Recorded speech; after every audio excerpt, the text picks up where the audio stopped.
Je m'appelle Édith Lavergne. J'ai 74 ans et j'ai passé près de 30 ans comme photographe portraitiste à Clermont-Ferrand. Je photographiais des mariages, des communions, des photos de bébés, à l'époque où l'on développait encore les pellicules et où il fallait patienter 3 jours pour avoir les planches contact. Je ne suis pas douée en nouvelles technologies, mais je sais capter les instants. Et je sais à quel point il est important de les conserver. La photographie n'a jamais été pour moi qu'un métier, c'était un langage, un moyen de rendre visible ce que les mots ne suffisent pas à dire. J'ai raconté des histoires de famille en lumière douce, en regards échappés, en gestes suspendus. Certaines familles m'écrivent encore, des années plus tard, avec une photo encadrée dans leur salon que j'avais prise bien avant que leurs enfants aient l'âge de se souvenir. Quand mon fils Hugo m'a annoncé que lui et sa compagne Camille attendaient un enfant, j'étais folle de joie. J'ai ressorti les pelotes de laine, tricoté des couvertures, commandé un berceau artisanal à un ébéniste près de Riom. J'ai trié de vieux clichés de Hugo bébé, ceux que je gardais précieusement dans une boîte tapissée de tissu bleu pâle. Je me voyais déjà les lui montrer un jour, à ce petit, une transmission, une continuité. Mais dès les premières visites, j'ai senti que quelque chose clochait. Camille me prenait le bébé des bras au bout de quelques minutes en murmurant qu'il avait besoin de calme. Hugo, lui, restait sur son téléphone, le regard fuyant, me répondant par des monosyllabes. Je m'asseyais là, sur le bord du canapé, droite, attentive, mais comme transparente. Je ne disais rien. J'ai toujours appris à rester discrète, à ne pas m'imposer. Mais à l'intérieur, quelque chose a commencé à se fissurer. Comme si j'avais préparé un cadeau que personne ne voulait ouvrir. J'ai toujours cru que l'appareil photo pouvait être un pont. Même sans mots, même sans place définie, il permettait d'être là, d'observer, de garder une trace. Et là, devant ce petit être que j'avais attendu comme un second souffle, on me refusait jusqu'à l'image. Aucune photo commune, aucune empreinte de pied, même pas un cadre sur une étagère. Je me suis sentie, pour la première fois, comme un fantôme. Une femme aux bras tendus, mais au regard vidé. Je me suis dit que c'était peut-être normal, qu'il fallait leur laisser du temps. Mais au fond, je savais. Quelque chose avait changé, et j'ignorais si je retrouverais un jour ma place. Dans les semaines qui ont précédé la naissance, je me suis prise à imaginer 1000 choses. J'avais déjà tricoté 2 couvertures, l'une en laine mérinos d'un vert tendre, parce que je m'étais mise en tête que ce serait la couleur de ses yeux, l'autre en coton bio, plus légère pour l'été. J'avais trouvé un vieux mobile en bois peint à la main dans une brocante à chamalières, avec des petits animaux de la forêt qui tournaient lentement. Je l'avais nettoyé, restauré, et je le prenais parfois en photo, juste pour le plaisir de me projeter. J'avais ressorti un album de photos que je n'avais pas ouvert depuis des années. Hugo, bébé potelé dans les bras de son père, riant aux éclats dans notre jardin, couvert de confitures d'abricots, ou en bottes de pluie trop grandes à la Toussaint. Ces clichés me parlaient comme des lettres oubliées. Je les regardais et j'imaginais ce bébé à venir pointer du doigt. Un jour, en demandant « C'est qui ça ?» Je lui parlais parfois, à ce bébé. Il n'avait pas encore de prénom, alors je l'appelais mon petit trésor. Je lui disais que j'étais là, que je l'attendais déjà de tout mon cœur, avant même qu'il sache que j'existe. Que j'avais tant de choses à lui montrer. La lumière du matin sur les collines d'Auvergne, le bruit d'un obturateur quand il attrape un sourire, le silence qui suit quand la photo est juste. Et puis il est né. Mais il n'y a pas eu d'appel au milieu de la nuit, pas de photo, même pas un message vocal, juste un SMS de Hugo. Il essaie là 3 kilos, tout le monde va bien. J'ai répondu aussitôt. Quelle joie, quand puis-je venir le rencontrer ? Je n'ai eu de réponse que le lendemain soir. Camille a besoin de repos, peut-être la semaine prochaine. Je me suis contentée de ça, peut-être la semaine prochaine. Quand enfin je l'ai vu, il dormait dans une poussette, dernier cri, capote remontée, presque invisible. Camille a ouvert la fermeture éclair avec la précision d'un geste technique. Elle m'a souri brièvement et a dit « Il dort, évitons de trop le manipuler ».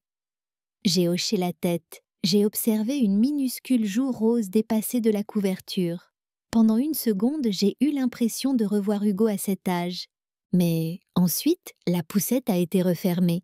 La conversation a tourné autour des tétés, des pédiatres à la mode, des comptes Instagram que Camille suivait pour leurs conseils naturels et bienveillants. J'ai écouté, j'ai bu mon thé, j'ai souri. Et quand je suis repartie, j'ai doucement agité la main en direction de la poussette. Je ne sais pas s'il m'a vue, mais moi je l'ai vue. Et c'est tout ce que j'avais. Les visites suivantes ont été semblables. J'apportais toujours quelque chose, un clafoutis aux cerises, des petits chaussons tricotés, des livres pour bébés en tissu. Camille me remerciait poliment, posait le gâteau sur le buffet sans le regarder et disait qu'elle faisait attention au gluten. Hugo disait parfois « Merci maman », sans me regarder, les yeux vissés à son téléphone. Je restais souvent assise au bord du canapé, droite, les mains croisées, en attendant qu'on me parle, qu'on m'inclue dans une conversation, un moment. Je proposais parfois de prendre le bébé dans mes bras. Ils acceptaient, mais à peine l'avais-je senti contre moi, que Camille venait le reprendre, disant qu'il semblait agité, qu'il fallait éviter les trop longues stimulations. Je ne disais rien, je souriais, comme si je comprenais, comme si c'était normal. Mais à l'intérieur, je me brisais en silence. J'aurais voulu pouvoir le garder contre moi encore un instant. Sentir sa chaleur, respirer son odeur de lait, lui chuchoter un mot. Mais je me suis tue, comme toujours, pour ne pas déranger, pour ne pas prendre trop de place. Je repartais tôt, souvent avant même l'heure du goûter. Je les embrassais sur la joue, je disais « à bientôt » avec un sourire, puis je marchais lentement jusqu'à ma voiture, le cœur serré.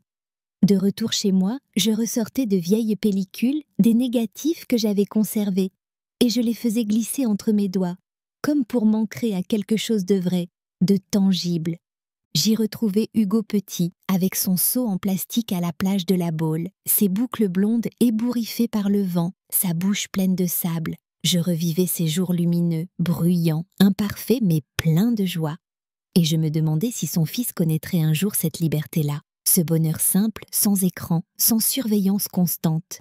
Mais ce qui me faisait le plus de mal, ce n'était pas d'être tenue à distance, ou de ne pas être écoutée. C'était de sentir que je ne faisais pas partie de leur histoire. Comme si j'étais une voisine bienveillante, polie mais dispensable, comme si le fil qui nous reliait s'était effiloché jusqu'à disparaître. Je me suis parfois demandé si j'avais trop attendu, si je me faisais des idées, si peut-être je voulais trop. Peut-être n'était-il pas prêt, peut-être était-ce moi, l'ombre du passé, celle qu'on n'ose plus vraiment inviter. Mais une pensée commençait à s'ancrer doucement en moi.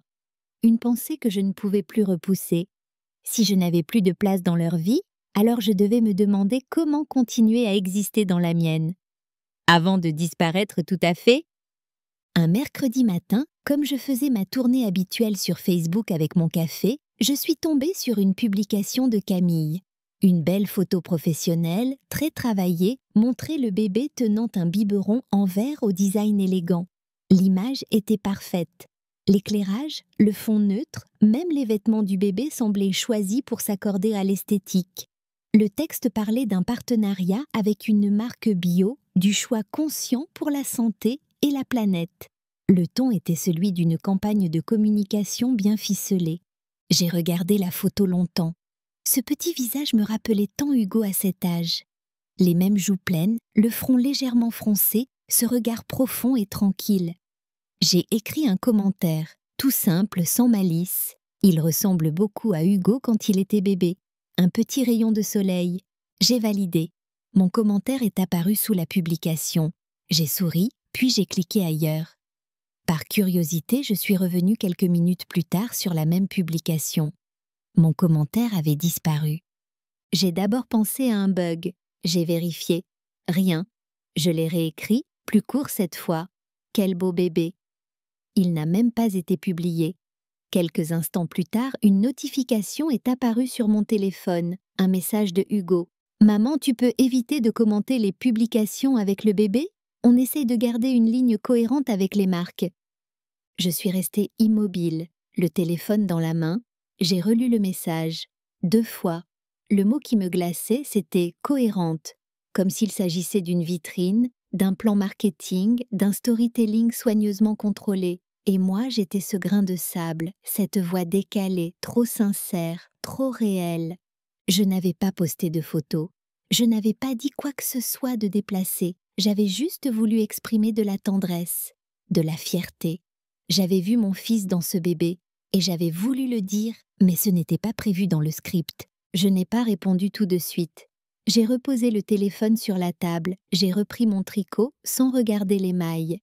J'étais là, dans ma cuisine, avec mon silence et cette phrase en tête. On essaie de garder une ligne cohérente.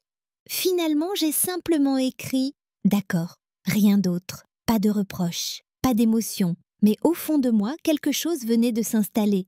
Ce n'était pas la première fois que je me sentais de trop, mais c'était la première fois que j'étais effacée, sciemment, proprement, et je savais que je ne l'oublierais pas. Je n'arrivais pas à me sortir ce mot de la tête. Marc, il tournait dans mon esprit comme un écho mal placé dans une pièce familière. Je ne comprenais pas vraiment, ou plutôt, je comprenais trop bien. Ce mot disait tout. Il disait qu'il ne s'agissait plus d'un enfant, d'une famille, d'un lien. Il s'agissait d'une image, d'un message contrôlé, d'un univers à préserver, lisse et sans aspérité. Et j'en faisais visiblement partie du passé. Autrefois, lorsqu'on avait un enfant, on envoyait une carte de naissance avec une photo un peu floue, un sourire de travers, une empreinte de pied maladroite. On collait les images dans un album avec des petits coins adhésifs. On les montrait aux voisins, aux grands-tantes, aux copines du marché. Ce n'était pas parfait, mais c'était vrai, authentique. Maintenant, tout semblait pensé pour l'extérieur. Chaque publication pesée, chaque mot calibré, chaque accessoire choisi pour sa photogénie. Camille parlait de ligne éditoriale, de valeur de marque, comme si elle dirigeait une entreprise. Et Hugo, lui, hochait la tête, ou plutôt ne disait rien. Il la laissait faire. Ou peut-être était-il d'accord. Je ne savais plus. Je repensais à l'époque où il courait dans le jardin avec une boîte à chaussures sur la tête, prétendant être astronaute. À ses dessins pleins de couleurs, à ses collages faits de bouts de ficelle et de papier journal. C'était pour nourrir ce regard-là que je lui avais offert son premier appareil photo, un petit modèle argentique, robuste, parfait pour ses mains d'enfant. Il avait alors 5 ans. C'était peu de temps après la mort de son père. Il ne parlait presque plus. Je me souviens du jour où il a pris sa première photo. Il avait photographié une lampe, de travers, floue, mais ses yeux brillaient. C'est ce regard que je ne retrouvais plus. Je me demandais s'il se souvenait de ça, de cette sensation de créer, sans but, sans public, juste pour comprendre, pour explorer. Aujourd'hui, tout semblait pensé pour les autres, pour un public invisible. Et moi, la mère, la grand-mère, j'étais en trop. Je ne rentrais pas dans le cadre, je ne voulais pas m'imposer, je ne voulais pas être un poids, mais j'avais aussi le droit d'exister. Et quelque chose en moi se réveillait doucement. Ce n'était pas de la colère, c'était plus ancien, plus profond, un instinct de dignité. Si on m'effaçait, alors j'avais le devoir de décider ce que je faisais de ce qui me restait. Je n'avais pas encore la réponse, mais je savais que je ne me laisserais pas réduire au silence sans laisser une trace. Je me suis effacée, sans bruit, sans scène. Je n'ai plus commenté, plus envoyé de messages, plus proposé de venir. Je n'ai plus regardé leurs publications, ni les photos mises en ligne, ni les stories brillantes que Camille publiait presque chaque jour. Je me suis simplement tenue à distance. Non pas par stratégie, mais par instinct, par fatigue aussi. Je me suis repliée sur mes habitudes. J'ai ressorti mes vieux classeurs de tirage, ceux que j'avais gardés pour moi. J'ai passé du temps dans mon petit atelier, à reclasser des négatifs, à noter des dates au crayon, à essuyer doucement les vitres des cadres. J'ai même ressorti un ancien agrandisseur que je pensais ne plus jamais utiliser. J'ai redonné vie à de vieilles images, juste pour le plaisir de voir apparaître les visages dans les bains de développement, comme autrefois. Je me suis dit que c'était sans doute mieux ainsi. Eux dans leur monde, moi dans le mien, mais quelque chose au fond de moi résistait. Ce n'était pas juste une histoire de place, c'était une question de mémoire, de continuité, de transmission. Je me suis souvent demandé si Hugo réalisait, s'il se souvenait, par moments, de qui j'avais été pour lui, de tout ce que j'avais fait. Les réveils tôt le matin pour l'emmener au judo, les gâteaux au yaourt, les mercredis après-midi, les soirées passées à recoudre ses déguisements. Je ne lui ai jamais demandé de reconnaissance, mais je m'interrogeais. Et cette absence prolongée, ce silence organisé, me faisait douter. Je repensais à une photo très précise, Hugo, 5 ans, debout sur notre balcon, vêtu d'un t-shirt trop large, tenant une passoire en plastique comme s'il était chevalier. C'était un jour de pluie. Il riait aux éclats, le visage tourné vers le ciel. J'avais saisi l'instant, en noir et blanc, sur une pellicule Ilford. L'image est légèrement floue, mais elle respire la vie. Ce cliché, je l'avais toujours aimé. Il disait tout de lui. Je me demandais si son fils vivrait un jour ce genre de moment, cette liberté-là, cette spontanéité, ou s'il grandirait dans un monde où chaque geste est pesé, chaque mot contrôlé, chaque image optimisée. Je n'en parlais pas, ni aux voisines, ni aux dames du club photo, ni à ma sœur. Pas par pudeur, mais parce que je savais que personne ne pourrait vraiment comprendre. Il faut l'avoir vécu pour sentir ce que cela fait, de disparaître alors qu'on est encore en vie. Mais je ne me suis pas plainte, je ne me suis pas effondrée. J'ai continué, à ma manière. Et en silence, j'ai commencé à réfléchir à ce que je ferais si je n'étais plus invitée à faire partie de leur histoire. Un soir, alors que la lumière tombait doucement sur les toits de mon quartier, je suis allée fouiller dans mon secrétaire en noyer, celui que j'ouvre rarement. J'y garde des documents anciens, des lettres jaunies, des choses auxquelles on ne touche pas souvent, mais qu'on ne veut pas jeter. Tout au fond, glissé entre un vieux relevé de compte et un carnet d'adresses presque vide, j'ai retrouvé une chemise en carton bleu. À l'intérieur, il y avait les papiers du compte que j'avais ouvert il y a plus de 20 ans. Un compte bloqué, à mon nom, mais destiné à l'enfant de mon fils. J'y avais mis de côté, petit à petit, ce que je pouvais. Un chèque ici, une petite vente là, un remboursement oublié. Au fil du temps, le montant avait grandi. 80 000 €. C'était beaucoup pour moi, une somme que j'avais voulu garder secrète, comme un cadeau en attente, un espoir mis de côté. Je m'étais toujours dit que cet argent servirait à quelque chose de beau, une école d'art, un voyage culturel, un atelier photo à Arles, n'importe quoi, du moment que cela éveillerait dans cet enfant un sens du regard, de la création, de la beauté, comme Hugo avait eu le sien éveillé un jour avec un appareil photo entre les mains.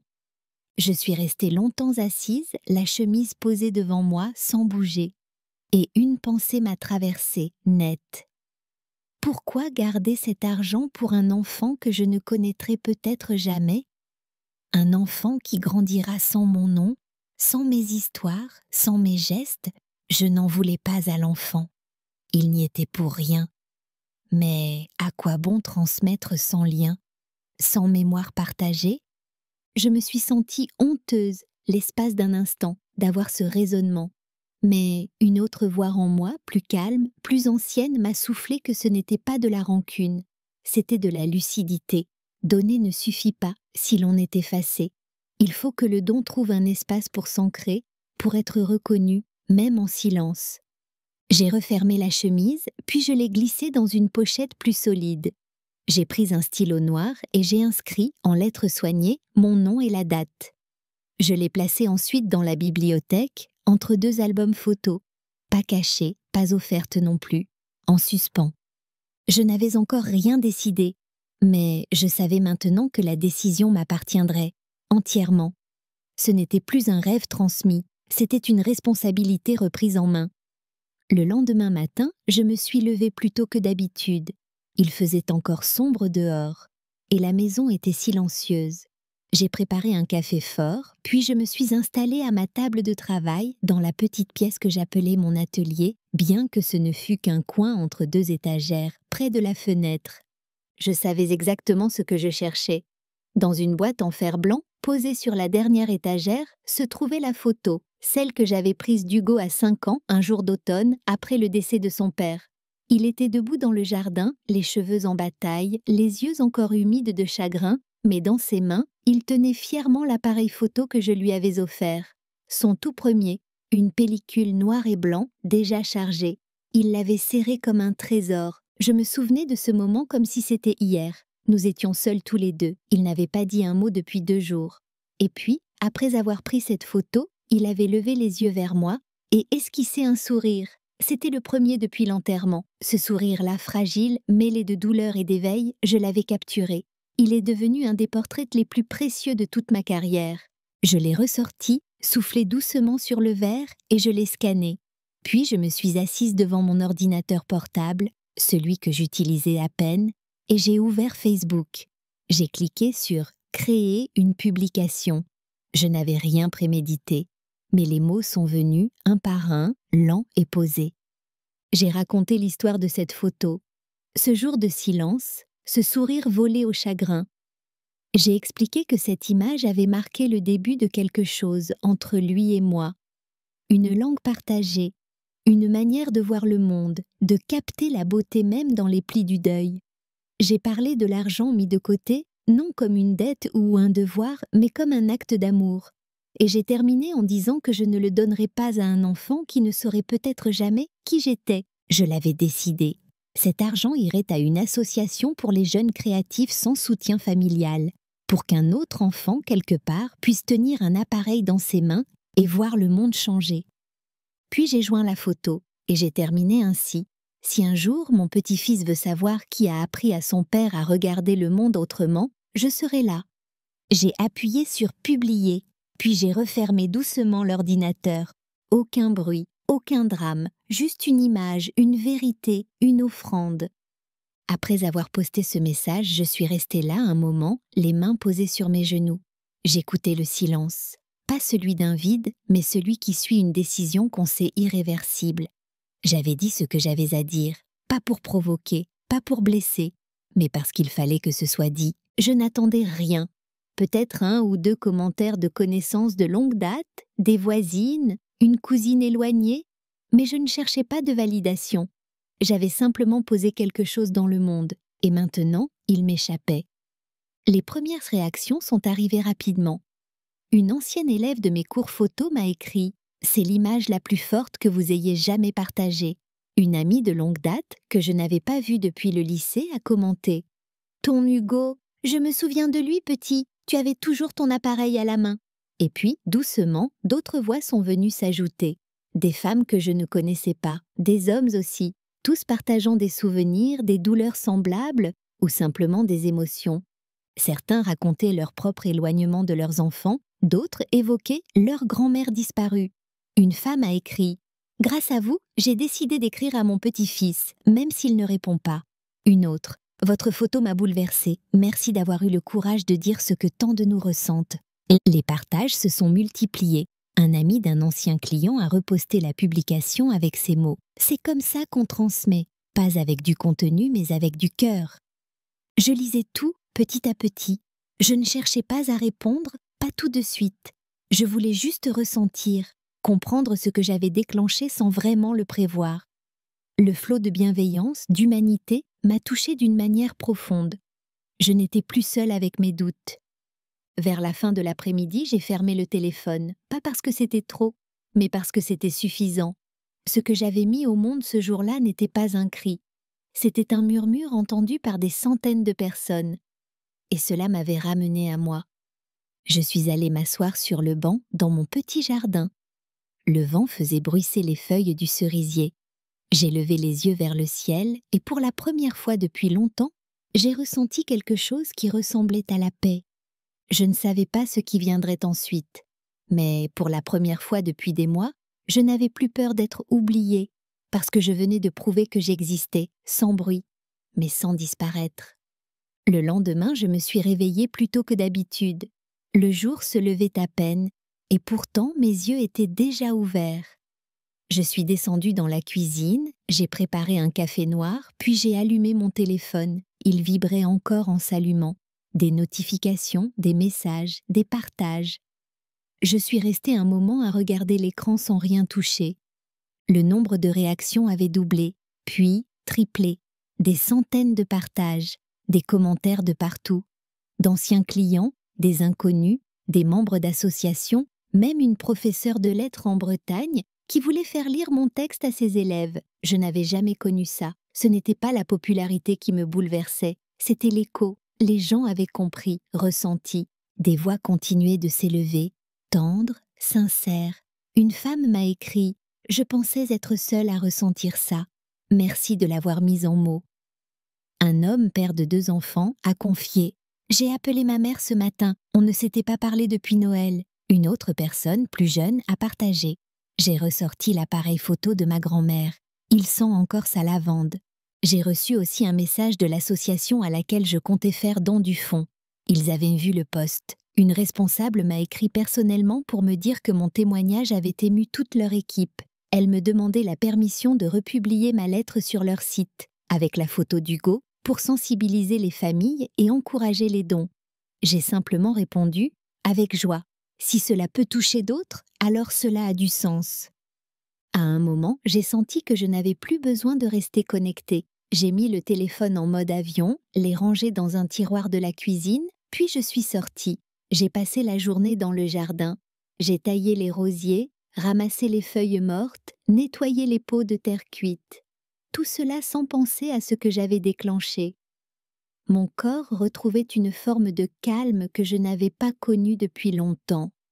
Ce soir-là, je me suis installée sur le banc en bois, celui qui donne sur la haie de lilas. Je n'ai rien dit, à personne. J'ai juste écouté le vent dans les branches, le cliquetis d'un volet au loin. Je me suis sentie entière, présente, pas effacée. Je n'avais plus besoin d'attendre un signe d'Hugo. Ce que j'avais fait ne s'adressait plus à lui seul.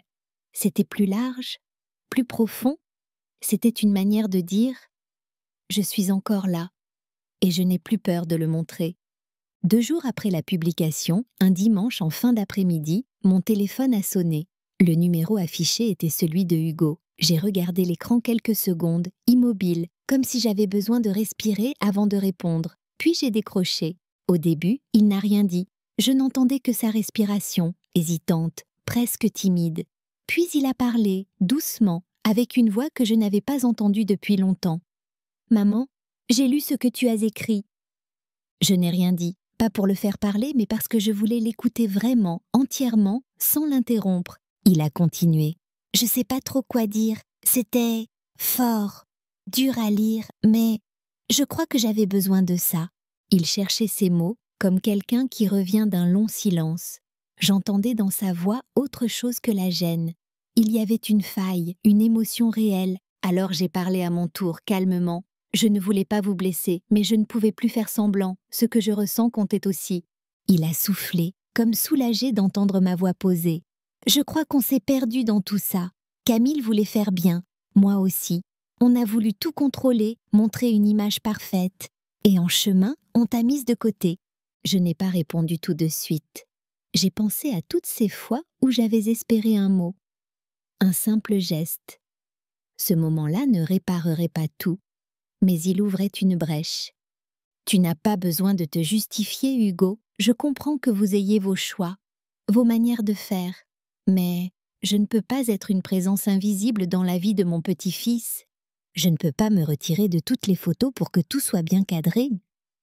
Il a murmuré un oui, très bas, un oui fragile mais sincère. Nous avons parlé encore quelques minutes de choses banales, de la pluie, de leur machine à laver qui faisait un drôle de bruit. C'était comme marcher sur un fil, prudemment, sans brusquer. Quand nous avons raccroché, je n'étais pas soulagée, pas encore. Mais je n'étais plus seule avec mon silence, et cela changeait tout. Ce n'était pas une réconciliation, pas une fin, mais un premier pas, un éclat de vérité posé entre nous, sans colère. Il ne restait plus qu'à voir ce qu'il en ferait. 1 semaine a passé. Je n'attendais plus de messages. Je ne vérifiais plus mon téléphone sans cesse. Je m'étais dit que l'appel avait été un moment suspendu, une parenthèse, et qu'il fallait le laisser là sans en exiger davantage. Puis, un après-midi, alors que je rangeais des conserves dans le placard, une notification est apparue sur mon écran, un message de Hugo. Il n'y avait pas de texte, juste une image. Je l'ai ouverte d'un geste instinctif, sans attendre quoi que ce soit. Et là, sur la photo, j'ai vu Elias. Il était allongé sur un tapis de jeu roulé dans une couverture vert mousse, celle que j'avais tricotée des mois plus tôt. La laine semblait un peu froissée, usée par les lavages, mais elle était là, et il était enveloppé dedans. Il dormait, le visage tourné sur le côté, les poings fermés contre ses joues, le corps détendu. Il avait l'air bien, en paix. Je n'ai pas pleuré. Je suis restée là à regarder l'écran, les yeux humides mais calmes. Il n'y avait pas un mot dans ce message, pas une ligne d'explication. Et pourtant, il disait tout. Ce n'était pas une demande de pardon. Ce n'était pas non plus un renversement de situation, mais c'était une reconnaissance, une main tendue, une manière de me dire « Tu fais partie de son histoire. Même si c'est discret, même si ça ne se dit pas encore. Je n'ai pas répondu tout de suite. Je suis allée dans mon bureau, j'ai allumé mon imprimante et j'ai tiré la photo. Papier mat, taille standard. Puis je l'ai glissée dans mon classeur de famille, entre une photo d'Hugo bébé et un portrait de ma mère sur une plage du Finistère. Le soir, j'ai écrit un message très court. La couverture lui va bien. Il a répondu par un simple cœur. Rien de plus. Mais cela suffisait. Je ne savais pas si d'autres images viendraient, ni s'il y aurait un jour une invitation. Peut-être que oui, peut-être que non. Mais ce petit échange avait déposé quelque chose de neuf entre nous. Ce n'était pas une réparation, mais une fissure comblée, une cicatrice en formation. Je n'avais pas besoin qu'on me remette au centre. Je voulais simplement ne pas être effacée. Et ce soir-là, avec cette image dans ma main, je me suis sentie présente. Pas bruyante, pas visible aux yeux de tous. Mais là, vraiment là.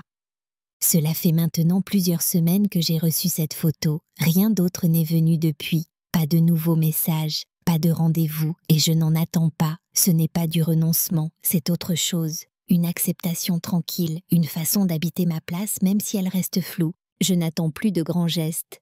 Pas de déclaration, pas de scène de retrouvailles. Je prends ce qui vient, quand ça vient. Une image, un mot, un signe.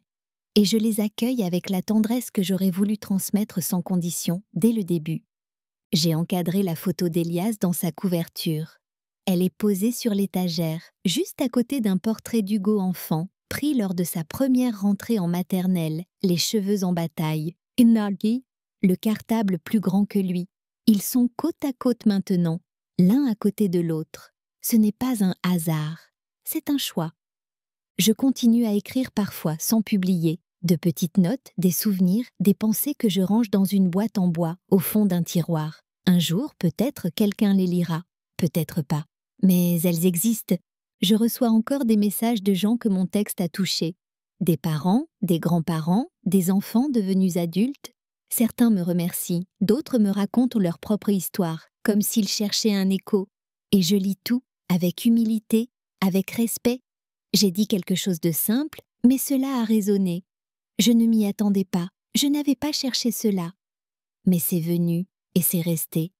J'ai passé ma vie à photographier les autres, à les aider à se voir, à se reconnaître. Et voilà qu'au crépuscule de mon parcours, j'ai fini par me photographier moi-même, à travers les mots. Non pas pour me montrer, mais pour me souvenir, pour ne pas disparaître sans trace. Je ne sais pas si Elias voudra un jour savoir qui je suis.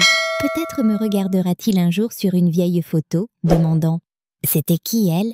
Et j'espère que quelqu'un répondra « C'était ta grand-mère, elle t'aimait. » Je n'ai plus besoin d'être au centre, mais je refuse d'être gommée. Je suis calme, je suis discrète, mais je suis toujours là.